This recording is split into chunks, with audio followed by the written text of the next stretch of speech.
with Vince McMahon introducing a potential new era for the product under the Ruthless Aggression branding campaign last Monday. 2 days later, the company announced the quarterly business report of what can be called the final quarter under the Attitude Era brand between February to April 2002, with the report recapping the period which now looks like it was years away, with the rapid changes in the company taking place in the past 2 months, ending the Attitude Era in a fitting manner to the peak period with the single highest grossing quarter in company history, driven by the string of huge pay-per-views at the start of the year along with boosted revenue from the price increase to $34.95, in particular the No Way Out pay-per-view headlined by the NWO debut and a big star power triple main event drawing one of the biggest non-WrestleMania events in history with around 600,000 buys, and WrestleMania 18 breaking the record as the highest grossing event in history, with the buys for the show now projected to end up at around the 900,000 to million buys range, with merchandise for the quarter headed by a massive spike for the first NWO line under the WWF brand, along with The Rock and Austin merchandise and The Rock vs. Hogan WrestleMania 18 Icon vs. Icon branded line doing massive numbers, averaging a near-record figure of around $10 per head through February to April, in a figure on par with the heights of the peak period levels of the past 4 years, with SmackDown kicking off with a Kurt Angle Open Challenge declaring himself the poster boy of Ruthless Aggression, coming off one of the highest-profile wins of his career on Sunday, with him the first wrestler to hold a submission victory over a babyface Hulk Hogan in the past 20 years. And with Brock Lesnar all but officially announced by McMahon on Monday as one of the next top guys in the company, along with the other top prospect in Randy Orton working regularly in the past 2 months, and with Dave Batista set for his first match later tonight, the next one on the list saw OVW's Prototype John Cena taking the challenge, with Angle putting him over big throughout the match with a series of near falls teasing a major upset before going over in 6 minutes.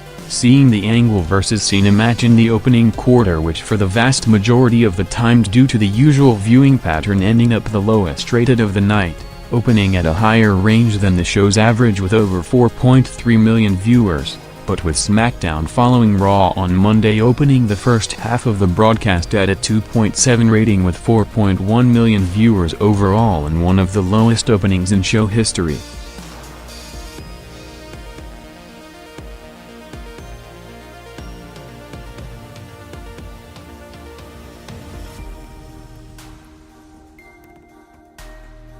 After the near-record low opening 30 minutes, SmackDown picked up over 700,000 viewers over the next half hour, first with Henry vs. Storm, followed by Undertaker coming out for a promo, with Taker after working 2 completely separate programs in the past month on both brands, with the main title program against Triple H on SmackDown and a TV feud against the Hardys on Raw, with the company still trying to find ways to work around the brand extension concept, is set for the blow-off match against Jeff Hardy on Monday, with a full week of hype after building it up for over a month in a ladder match for the title, with Taker's promo mainly focused on his expected next pay-per-view challenger, starting the build to Rock's TV return on July 11 to officially start his full-time run over the summer, hyping a confrontation with Rock in 2 weeks, telling viewers to set the VCRs as he's gonna take Rock out on his first night back.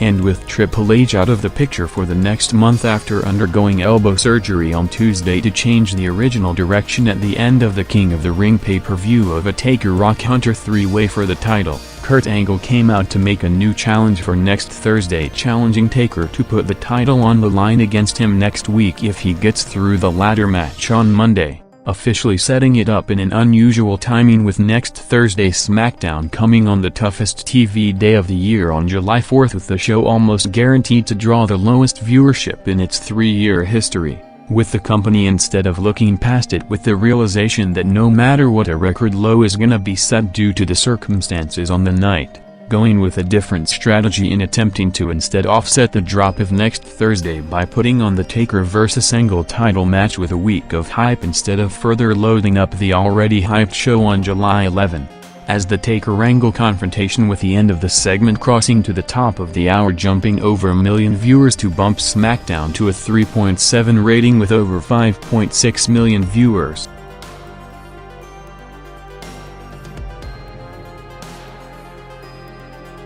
with the Storm and Christian Canada vs. US angle continuing on the night, with Test joining the group after being disqualified by the referee against Rikishi to cost him the match. The original headliner of the Canada vs. US feud and one of the most memorable programs in company history throughout 1997 was in the news in the past several days for unfortunate reasons, with Bret Hart after being involved in a motorcycle accident that saw him hitting his head on the ground after already being forced to retire from wrestling due to the series of concussions suffered in late '99 to early 2000. Suffering a stroke on Monday that caused temporary paralysis on the left side of his body, with Hart, who is set for a long rehabilitation process, showing positive signs in the days following to regain movement on the side, with him expected to make at least close to a full recovery over the next several months. With the company, while not mentioning the news on air, seeing JR wishing Hart a speedy recovery on the company website, while Vince McMahon commented on the situation in the Calgary Sun newspaper,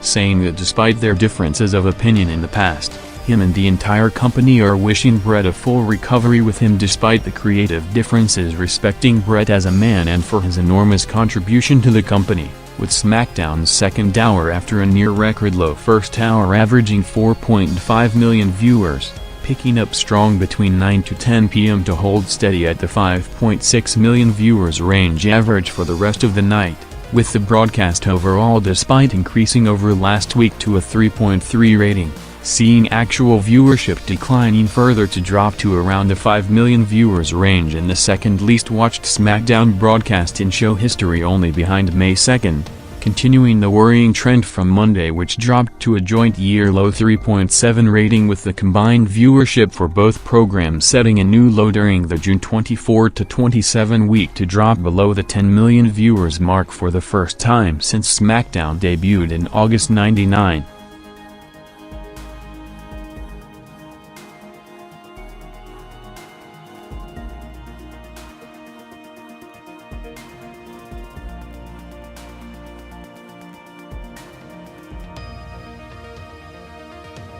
With the hype for Rock's return officially going into overdrive for what is said to be one of the most hyped SmackDowns of the year on July 11th, Hulk Hogan returned to the same venue he started his comeback WWF run in, a strong greatest segment in wrestling television history, contender for his confrontation with Rock on February 18th to set up their WrestleMania match, coming out to another massive ovation from the Allstate Arena in Chicago, with Hogan set to make his return to another major venue in 2 days on Saturday night, with his first show back in Madison Square Garden in over a decade, set to headline the card in a title match against Taker, despite it being originally promoted as an exclusive Raw brand show, with Hogan advertised to boost ticket sales for the major event while still holding the WWF title over a month back, with Chris Jericho also making headlines on Sunday night, hours after the King of the Ring pay-per-view, with a post on his website criticizing the constant complaining of the internet wrestling audience following his match with Van Dam on the show,